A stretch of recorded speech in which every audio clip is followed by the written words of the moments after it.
Je pense que l'OCTRI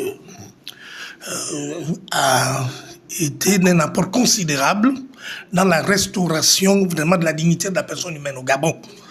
Le coup du général Oligui de Seck et de ses collègues du CTRI a été considéré comme un coup de libération parce que le pays a vécu pendant 56 ans dans une grande oppression.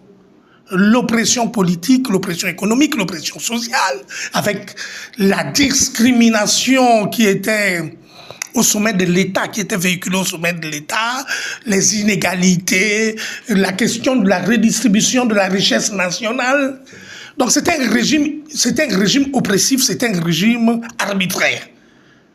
Avec, bien sûr, les violations massives des droits de l'homme, les emprisonnements arbitraires, les crimes rituels, les crimes économiques, les crimes politiques. C'est ce qui a caractérisé l'ancien régime. Donc, le coup de libération a été ressenti avec une profonde espérance dans tout le pays. Et tout le monde était surpris. Nous avons été tous surpris par l'immixtion, n'est-ce pas, des militaires sur la scène politique, nous entre autres. C'était dans la joie, dans l'allégresse que cet événement était accueilli. Le chemin parcouru est difficile, est jalonné depuis 15 ou 16 mois aujourd'hui par des difficultés, des défis. Mais le plus important, c'est que la feuille de route de la transition est tenue, respectée par le général. J'ai un chapeau général Oligui qui a, à ce jour, n'est-ce pas, permis aux Gabonais de respirer. La constitution qui a été mise en place, par exemple, prend en compte les libertés fondamentales, la liberté de réunion, la liberté d'association, la liberté d'expression, la liberté religieuse, la liberté de sortir du pays et de revenir sans être inquiété. Ce sont des avancées notables.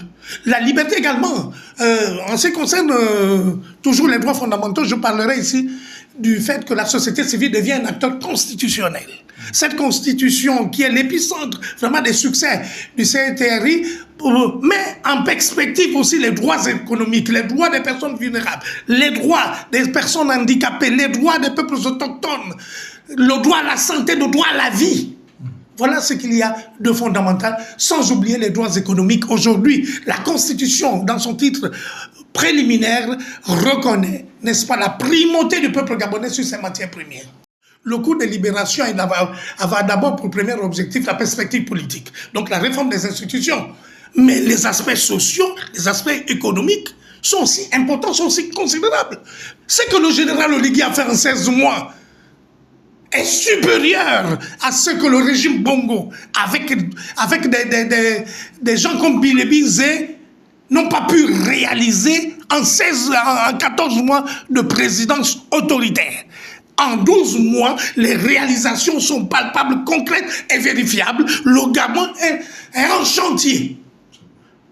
Le Gabon, c'est la vérité, c'est la réalité. C'est des choses mesurables, c'est des choses palpables. Le régime Dadi Bongo est un régime incompétent, prédateur. Les chantiers inachevés se comptent par centaines dans le pays. Oligui vient dans une situation de chaos total, dans une situation où le pays était en faillite. Il faut relever. Il met en place un système de relèvement en réglant les problèmes sociaux, en modernisant l'outil de production de l'État, en modernisant les infrastructures de l'État. Aujourd'hui, il y a une cité administrative qui est en train d'être construite. La plupart des routes sont réparées, des routes secondaires sont réparées à Libreville. Il y a la cité de la démocratie est en pleine reconstruction. C'est quelqu'un qui montre avec peu de moyens, parce que nous avons aujourd'hui peu de moyens. Le régime d'Ali Bongo a eu des moyens considérables qui auraient pu hisser le Gabon vraiment au firmament des États les plus développés de l'Afrique. Mais malheureusement, cet argent a fini sa course dans les paradis fiscaux. Ce régime était un régime criminogène et qui n'a pas formulé des critiques sur la gouvernance du pays par Oligui. Oligui a fait des choses très importantes. C'est un réformateur, c'est quelqu'un qui a une vision pour le pays, mais bien sûr, il existe des contraintes. Comme dans toute révolution, dans tout changement, il existe des contraintes, des difficultés. liés à l'environnement, liés à l'héritage du régime. On ne peut pas changer les comportements parfois qui ne sont pas orthodoxes, qui sont hérités d'un régime de 56 ans. Il y a encore beaucoup de défis, beaucoup de contraintes. Et je pense qu'il y a la volonté politique est là, la détermination, rien n'est parfait actuellement.